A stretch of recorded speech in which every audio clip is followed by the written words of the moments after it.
Okay. Did Ryan Garcia, is he receiving too much praise for a victory over Luke Campbell? Let's go ahead and get into that.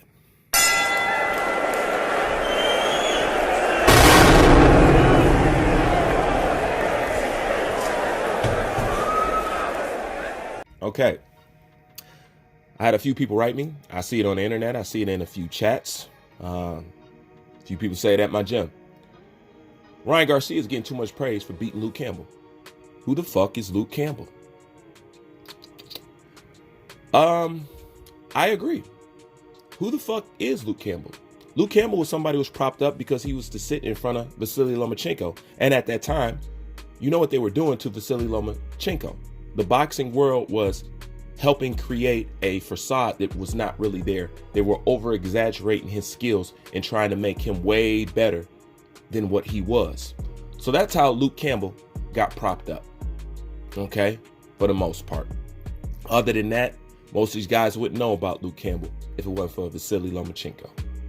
True enough, Luke Campbell gave Vasily Lomachenko his toughest test outside of Teofimo Lopez. Luke Campbell's a decent little boxer, okay, regardless of people not knowing him or whatever. He's a decent little boxer, and he pickled the #1 pound for pound fighter, okay, to them, even though we know Vasily was nowhere near the #1 pound for pound fighter, okay. The reason why I give I give Ryan Garcia such credit, number one, it baffles me when I give anybody credit, because for some reason people just don't like it. And this is a side note, but it's kind of confusing to me. At one hand, you know, I'll lay into fighters, but I'm all about balance. When they do something that I like, I give them props. If I lay into fighters, people are complaining. If I give props, people are complaining. I say that so we can bring up the era mentally and emotionally of this generations and how they operate and how they think. Everybody's clowns. Back to Ryan Garcia and Luke Campbell. All right. The reason why Ryan Garcia gets praise, because Ryan Garcia went in there and beat somebody that technically he did not have enough skills to beat. Ryan Garcia receives credit because for him to take that kind of fight at this level in his career, the majority, I would say 90%, would not do what Ryan Garcia did. Okay? 90% don't do what Teofimo Lopez did with Vasily Lomachenko. It goes against this new era of boxing and how they want to promote people. And the fact that he got knocked down, like I said before, represents the risk that he took. Everybody knew that that was a possibility of happening, but he still went in there and did it. So it's not about who the fuck is Luke Campbell. It's not about who the fuck Luke Campbell has fought. It's about, look at Luke Campbell just as a fighter. And look at where Ryan Garcia level is at now. Okay? I said myself, if Ryan was my fighter, I wouldn't let him fight Luke Campbell. Not unless I seen the conviction in his eyes, then I would back him up. But other than that, what he did is going against the grain. And the fact that he gambled on himself, just like Lopez did, that's why the kid gets props. Because Luke Campbell is technically better than him. But he still won. Once again, this is why I forever bring up Customato and character. Customato told you, character will carry you beyond a fight. Sometimes character is the deciding factor of the fight. The one with character lasts the longest. That's why I said this is a mental game. All right. Physical is the last part about it. All right. In Ryan Garcia's mind, Luke wasn't better than him. But technically, he was. But Ryan had the heart and he had the mentality. You know? So he persevered and he still fought like he was the shit right after he got knocked down. That belief didn't stray. He gathered his bearings and he went back at it. Another reason why you give Ryan Garcia props. The same reason why I gave Andre Ward props for getting dropped and getting your ass off that canvas and going right back in there and whooping ass. The same thing I give Tyson Fury in the Wilder fight, the first one. When he got dropped, got back up, and went right back to whooping ass. People love shit like that. Because when that happens to most people, they're already gone. They've already lost the fight. So to get up off the canvas, it's more than getting your body up off the canvas. It's mentally getting up off the canvas and get back in there and still believe that you can push and edge out a win. Yeah, that's worth praising. The fact that he did that this young in his career is worth praising. It's a great victory. So I don't think he's getting more props than what he deserves. I really don't. If you ask me, he's not getting enough.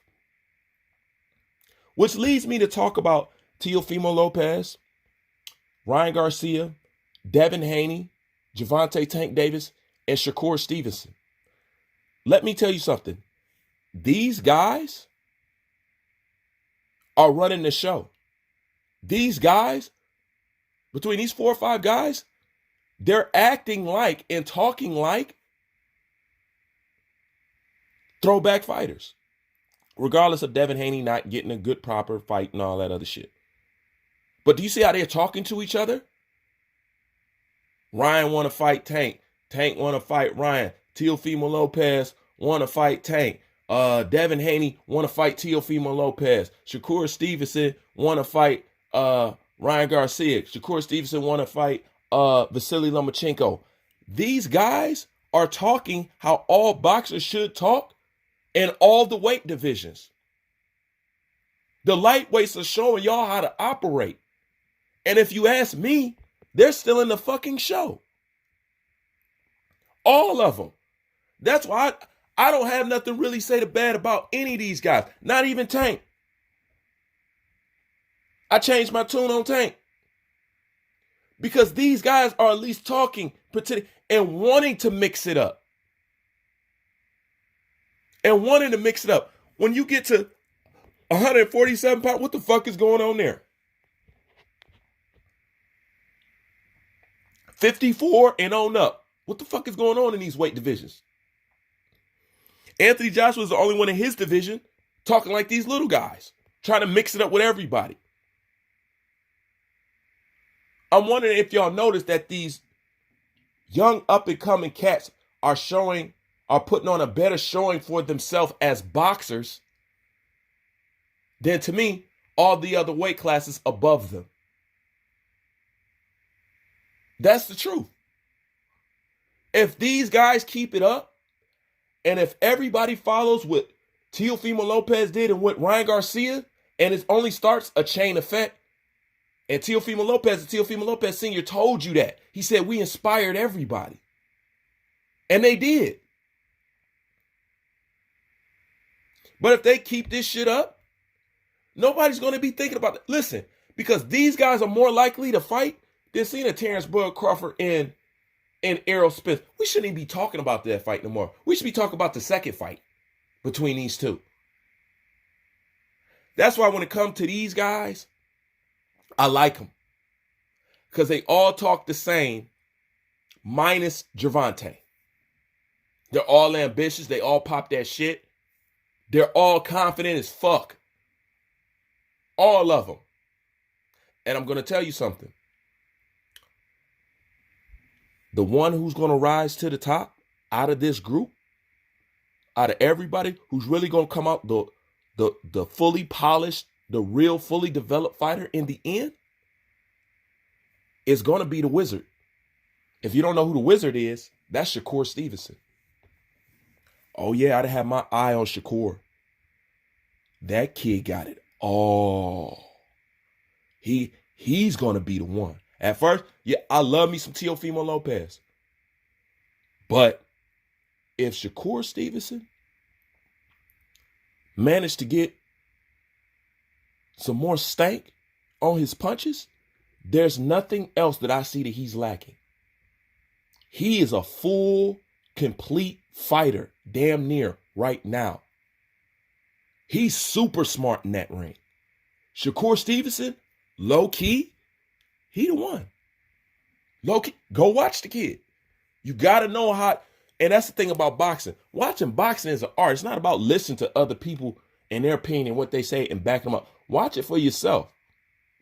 You should be able to assess these fighters outside commentators and YouTube people telling you that these people are great. Can you look at somebody and define their greatness before people or the masses will tell you what these fighters and what this fighter is? Can you detect it before they do?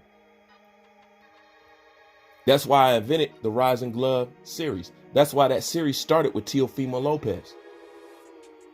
I wanted to track a prospect into superstardom. That's why I started with him. Nobody knew what he was going to be. At the time, he was just a kid running his mouth. But when I looked at him and I gave him the eye test, and I see the way he promoted himself and how he talked, and he know what is he doing, I said, this kid gonna be the one. So I'm gonna start my series with him. I'm like, watch. Now, undisputed. In 16 fights.